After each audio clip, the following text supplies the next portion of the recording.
Никто не смог подписать лучшие сделки с Ираном, снова заявил Дональд Трамп на полях саммита Большой Семерки.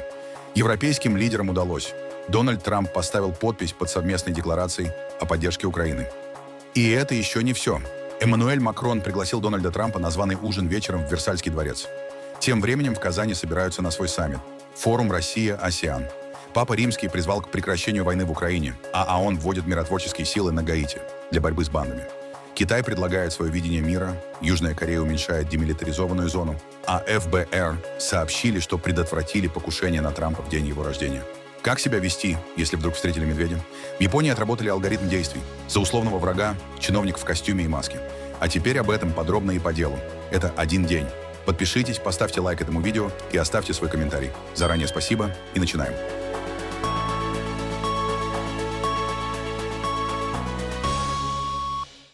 Заключительный день саммита G7 в Эвиан-ле-Бене. Перед началом последнего пленарного заседания лидеры стран Большой Семерки и приглашенных государств собрались на встречу, посвященную вопросам устойчивого экономического роста, энергетической безопасности и развитию новых технологий. Внимание участников привлек президент США Дональд Трамп, который прибыл в зал заседаний последним.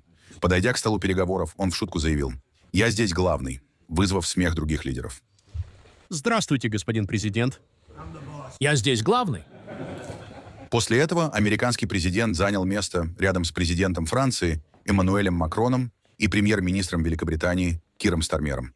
На встрече присутствовали представители стран G7, а также партнеров форума, включая Индию, Бразилию, Южную Корею и Кению. Одной из центральных тем стали последствия недавнего американо-иранского соглашения о прекращении конфликта и перспектива восстановления стабильности на мировых энергетических рынках. Лидеры также обсудили необходимость диверсификации маршрутов поставок энергоносителей и снижения зависимости от Ормузского пролива. Говорили на саммите и об искусственном интеллекте. На полях встречи президент Франции Эммануэль Макрон провел переговоры с руководителями ведущих технологических компаний, главой OpenAI Сэмом Альтманом, руководителем Anthropic Дарио Амадеи и директором по искусственному интеллекту Мета Александром Вангом. В центре обсуждения оказались вопросы регулирования ИИ, ответственности автономных систем и борьбы с распространением недостоверной информации. Ожидается, что итоги дискуссий по экономике, энергетике и искусственному интеллекту войдут в итоговые документы саммита, который завершается во Франции 17 июня. Президент США Дональд Трамп встретился с президентом Египта Абделем Фатахом ас-Сиси на полях саммита G7 во Франции. Стороны обсудили торговое сотрудничество и ситуацию вокруг плотины «Великое эфиопское возрождение», которое остается предметом спора между Египтом и Эфиопией. Также Трамп заявил, что меморандум с Ираном пока не является окончательным соглашением и отверг сообщение о создании фонда на $300 миллиардов в рамках возможной сделки. Сообщалось, что сделка включает фонд на $300 миллиардов. Это неправда. Люди могут инвестировать, если хотят. Я имею в виду, что я должен сделать? Сказать, что никому никогда не разрешается инвестировать? Нет, мы не инвестируем. Мы не вкладываем даже 10 центов. Люди могут сами решать, хотят ли они это делать. Но это их дело. Вы хотите, чтобы я сказал, что никому нельзя инвестировать в какую-либо страну? Я могу сказать то же самое про Египет. Никому не разрешается инвестировать в Египет. Разве я должен такое говорить? Мы не инвестируем туда. И у нас нет никакого фонда. Мы не инвестируем. Это ложная история, которая была подхвачена из-за неверной интерпретации заявления. Думаю, оно было достаточно хорошо сформулировано, хотя, возможно, могло быть немного точнее. Текст соглашения уже окончательный? Нет, это не окончательный документ. Это меморандум о взаимопонимании. И если он мне не понравится, мы снова начнем стрелять по ним, сбрасывать бомбы. Если он мне не понравится, если они будут вести себя не так, как нужно, мы очень быстро вернемся к бомбардировкам прямо им на голову. Но никто не смог бы заключить эту сделку. Я имею в виду СВПД, который заключил Обама. Он передал им наличными $1 700 миллионов, дал им сотни миллионов долларов. Сотни? Нет, миллиарды и миллиарды долларов. Но еще он дал им $1,7 миллиарда наличными, зелеными купюрами из банков. Их загрузили в Боинг 757 и отправили в Иран. А они стояли возле самолета. У меня были фотографии этого. Они смотрели и говорили: «Посмотрите, сколько денег он нам дает». Он пытался откупиться. Я этого не делал. Никто не вспоминает про эти $1,7 миллиарда и сотни миллионов долларов. Они пытались откупиться от проблемы. И знаете, что сделали иранцы? Они смеялись над Обамой и говорили: «Он тупой сын». Ладно, большое спасибо. Премьер-министр Канады Марк Карни заявил на саммите G7 во французском Эвиан-ле-Бене, что Соединенные Штаты и президент Дональд Трамп изменили свой подход к войне в Украине. По его словам, другие лидеры G7 считают нынешнюю позицию Вашингтона более реалистичной в оценке ситуации на поле боя и перспектив конфликта. За последние 36 часов у меня было 7 или 8 разговоров с президентом США Дональдом Трампом. Сегодня будет еще несколько. Мы обсуждали широкий круг тем: экономику, двусторонние отношения, его день рождения, искусственный интеллект, Украину, разумеется, Иран, детали соглашения и дальнейшие шаги, а также то, чем может помочь Канада. Это были хорошие беседы с президентом. В определенном смысле существует возможность или даже вероятность того, что этот меморандум о взаимопонимании станет переломным моментом. Потому что в дискуссиях по Украине наблюдается изменение курса Соединенных Штатов и президента Трампа, более жесткая позиция по отношению к России и, на наш взгляд, более реалистичный взгляд на ситуацию на поле боя, на ход войны и на ее возможный итог — поражение России. Канцлер Германии Фридрих Мерц приветствовал совместную декларацию стран G7 в поддержку Украины и введение новых санкций против России, назвав ее успехом и свидетельством нового уровня трансатлантического единства. Это первый случай с момента вступления в должность президента США Дональда Трампа, когда на саммите G7 нам удалось принять совместное заявление и найти общий язык по ключевым вопросам внешней политики и безопасности нашего времени. Я считаю это настоящим успехом. Наше заявление содержит очень четкий сигнал по этому вопросу. Поддержка Украины со стороны этой группы сейчас сильнее, чем была уже долгое время. Все партнеры по G7 увеличат свою военную и финансовую помощь Украине. Послание России от всех стран G7 столь же ясно. Партнеры усилят давление на Москву, в том числе посредством санкций. Это задает новый тон, в том числе в вопросе трансатлантического единства и решимости. Это может приблизить нас на решающий шаг к мирным переговорам. Я уже направил приглашение на встречу в Берлине в так называемом формате Е5 на следующей неделе. Мы также воспользуемся этой возможностью, чтобы еще раз подвести итоги саммита G7 и заседания Европейского совета. Кроме того, этот формат будет использован для подготовки к саммиту НАТО. Как видите, существуют различные форматы сотрудничества, но я всегда стараюсь никого не исключать, одновременно беря на себя определенную ведущую роль вместе с крупнейшими государствами-членами G7 и ЕС, неизменно консультируясь с другими партнерами. Должен сказать, что этот саммит G7 показался мне очень конструктивным и проходил в атмосфере подлинного сотрудничества. Ни в один момент не возникало личных разногласий. Напротив, по основным вопросам, которые мы обсуждали, наблюдался высокий уровень политического согласия. После завершения саммита Большой Семерки во французском Эвиане президент Франции Эммануэль Макрон принимает президента США Дональда Трампа в Версальском дворце. Вечером 17 июня лидеры проведут переговоры и примут участие в торжественном ужине.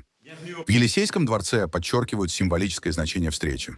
Версаль занимает особое место в истории франко-американских отношений, которые в этом году отмечают 250-летие независимости Соединенных Штатов. В отношениях любого лидера с Трампом всегда присутствует элемент управления этими отношениями, будь то Си Цзиньпин, Путин или Макрон.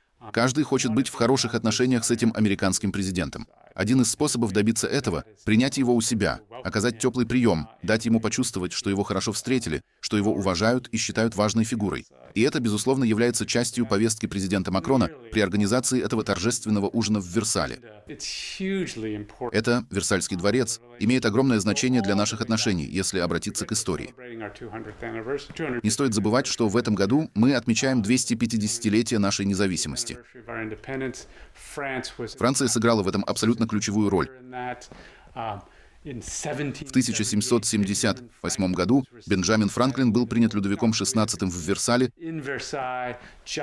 вскоре после того, как Франция и Америка подписали союзный договор. А Версальский договор, завершивший Первую мировую войну в 1919 году, был подписан именно здесь. По мнению бывшего американского дипломата и эксперта по франко-американским отношениям Джеффри Хокинса, подобный формат встречи отражает стремление Парижа поддерживать прямой диалог с Вашингтоном и сохранять личный контакт между лидерами. Он отмечает, что Макрон на протяжении многих лет уделяет особое внимание отношениям с Трампом и регулярно использует символические площадки для укрепления политического диалога. Думаю, Макрон всегда считал себя европейским лидером, которому довольно успешно удавалось находить общий язык с Трампом, поддерживать с ним хорошие отношения и постоянный диалог. Не все лидеры, даже среди ближайших союзников США, могли этим похвастаться. Поэтому нынешние переговоры, встречи и этот ужин направлены на поддержание личных отношений, которые важны между любыми лидерами, но в случае с Дональдом Трампом имеют особенно большое значение. Тем для обсуждения очень много. Очевидно, что одним из главных вопросов для Франции, для Европы и для Соединенных Штатов Штатов станет Иран и предполагаемое соглашение о прекращении огня, которое было подписано между Ираном и США. И главный вопрос теперь, что дальше? Торжественный ужин для Дональда Трампа пройдет в знаменитом зеркальном зале Версальского дворца, одном из самых известных помещений Франции. Галерея длиной более 70 метров была построена в 17 веке при короле Людовике XIV. Ее украшают 357 зеркал, которые отражают свет из огромных окон, выходящих в Королевский парк. Зеркальный зал считается символом французской монархии и европейской дипломатии. Сегодня помещение используется только для наиболее важных государственных приемов и визитов иностранных лидеров. Организаторы пока не раскрывают детали предстоящего ужина. Меню официально не опубликовано, и французская сторона сохраняет его в секрете. По данным местных СМИ, гостям традиционно подают блюда высокой французской кухни, однако состав блюд и список приглашенных до последнего момента не разглашаются. Рамочное соглашение между США и Ираном о прекращении войны и открытии Ормузского пролива вызвало снижение мировых цен на нефть. Инвесторы рассчитывают на восстановление поставок через один из ключевых маршрутов мировой торговли энергоносителями. Согласно договоренностям, стороны проведут переговоры в течение 60-дневного режима прекращения огня. Однако эксперты отмечают, что меморандум пока остается лишь заявлением о намерениях и содержит немало спорных моментов. Среди них условия судоходства через Ормузский пролив, возможные сборы за проход судов и механизмы выполнения будущих договоренностей. Не меньше вопросов вызывает и возможная ядерная сделка. Сторонам еще предстоит согласовать допустимый уровень обогащения урана, порядок международного контроля и судьбу уже накопленных запасов высокообогащенного материала. По оценкам МАГАТЭ, часть этих запасов могла сохраниться даже после ударов по иранским ядерным объектам. При этом эксперты предупреждают, восстановление энергетического сектора региона займет время. По данным Международного энергетического агентства, из-за конфликта были остановлены мощности, обеспечивавшие около 14% мирового спроса на нефть. В Катаре часть мощностей по производству сжиженного газа была выведена из строя, а их восстановление может занять годы. А в российской Казани стартует свой саммит «Россия-АСЕАН», который продлится до 19 июня. Для участия в мероприятии уже прибыли султан Брунея Хасан аль-Болкиах, президент Филиппин Фердинанд Маркос-младший, премьер-министр Малайзии Анвар Ибрагим, Таиланда Анутин Чарнвиракул, Сингапура Лоуренс Вонг, Вьетнама Ле Минь Хунг, а также глава правительства Восточного Тимора Шанана Гужман. Ожидается, что Владимир Путин примет участие в ключевых мероприятиях форума и проведет ряд двусторонних встреч. Основными темами переговоров станут торгово-экономическое сотрудничество, инвестиции, энергетика, транспортные связи и развитие партнерства между Россией и странами Юго-Восточной Азии на фоне изменений в мировой экономике и международной политике. НАТО готовится к изменениям в системе коллективной обороны. Генеральный секретарь Альянса Марк Рютте заявил, что европейские союзники увеличили свои обязательства по предоставлению сил и средств на случай кризисных ситуаций, после того, как Соединенные Штаты сократили часть ранее заявленных возможностей. По словам Рютте, речь идет не о выводе американских войск, а о перераспределении ролей в рамках оборонных планов НАТО. Исторически значительная часть нагрузки лежала на США. Однако теперь европейские страны берут на себя большую ответственность за безопасность Альянса. Соединенные Штаты скорректировали свои обязательства в рамках модели сил НАТО. Речь идет не столько о том, где сейчас находятся силы и средства, сколько о том, кто и что будет делать в случае приведения наших оборонных планов в действие. Исторически эта система чрезмерно зависела от Соединенных Штатов. Теперь США скорректировали объем своих заявленных обязательств, а другие союзники увеличили свой вклад. Наконец, поскольку война России продолжается уже 5-й год, поддержка Украины остается приоритетом. Украина демонстрирует, что российская военная машина не является неудержимой и меняет ситуацию на поле боя. Вместе союзники предоставили миллиарды на артиллерию, боеприпасы и другую помощь. Но крайне важно продолжать эту поддержку, чтобы помочь Украине сохранить свое преимущество. Отдельное внимание на пресс-конференции было уделено Украине. Рютте подтвердил, что Владимир Зеленский примет участие в предстоящем саммите НАТО в формате, схожем с прошлогодним. Генсек также подчеркнул, что поддержка Киева остается одним из ключевых приоритетов союзников. По его словам, помощь Украине должна включать не только поставки вооружений и боеприпасов, но и расширение оборонного производства в странах НАТО. Рютте отметил, что Украина продолжает демонстрировать устойчивость в войне против более крупного противника, а союзники намерены сохранять поддержку столько, сколько потребуется. Сразу после завершения саммита «Большой семерки» в четверг, 18 июня, стартует саммит лидеров Европейского Союза. Он пройдет в Брюсселе 2 дня, и одной из главных тем которого станет дальнейшее продвижение Украины на пути к членству в ЕС. В обсуждениях примет участие президент Украины Владимир Зеленский. В Брюсселе рассчитывают дать политический сигнал поддержки Киеву после открытия первых переговорных разделов о вступлении Украины и Молдовы в Евросоюз. На фоне продолжающейся войны европейские лидеры намерены подтвердить свою приверженность поддержке Украины. Папа Лев XIV вновь призвал к прекращению войны в Украине. Во время еженедельной общей аудиенции в Ватикане понтифик заявил, что конфликт продолжает приносить новые жертвы и разрушения, в том числе среди мирного населения, спасателей и объектов культурного наследия. Мы продолжаем получать тревожные новости о войне в Украине,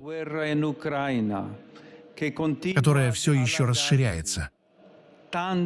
Есть много невинных жертв, погибших спасателей, а церкви и объекты культурного наследия уничтожаются огнем.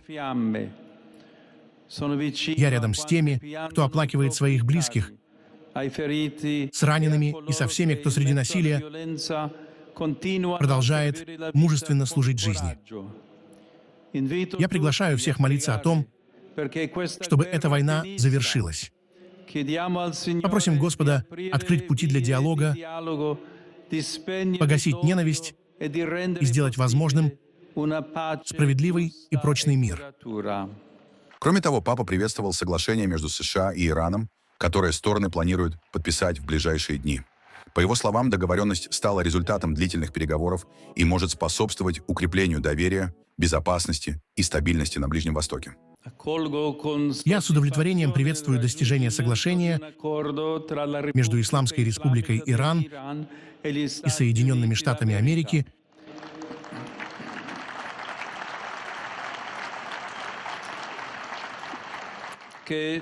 которое будет подписано в пятницу,